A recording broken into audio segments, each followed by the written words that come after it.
धनतेरस का पर्व मनाया जा रहा है। माहेश्वरी मोहल्ले की एक विशेषता रही है, यहाँ से भैरू जी को जो है खड्डे में से निकाला जाता है। क्या परंपरा है और किस तरीके से आयोजन मनाया ऐसा है, ये कम से कम परंपरा 75 साल पुरानी, 70-75 साल पुरानी है। हमारे भैरू बाबू जी इस मोहल्ले के मतलब पूजा होती है तेरस के दिन, और उसी के बाद फिर तेरस खेली जाती है। ये बरसों पुरानी परंपरा प्राचीन से चली आ रही है और इस परंपरा को करना बहुत ज़रूरी है।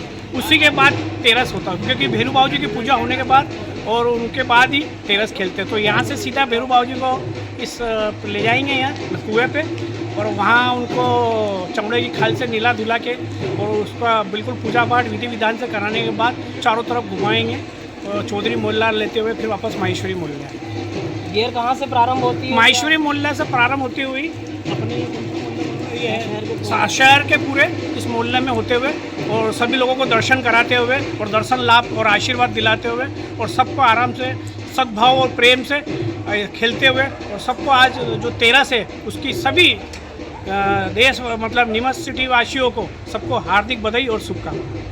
ऐसा गियर निकलने के बाद भैरू जी को पुनः वापस गड्ढे में उतारने की क्या वो परंपरा है। पुनः गड्ढे की जो नवरात्रि आती है, नवरात्रि तक तो बराबर पूजा पाठ होती है उनकी रेगुलर। उसके बाद नवरात्रि के दिन अष्टमी के बाद उनको वापस अपनी जगह स्थापित करके पूजा पाठ कर भोग लगता है। विशेष भोग लगता है।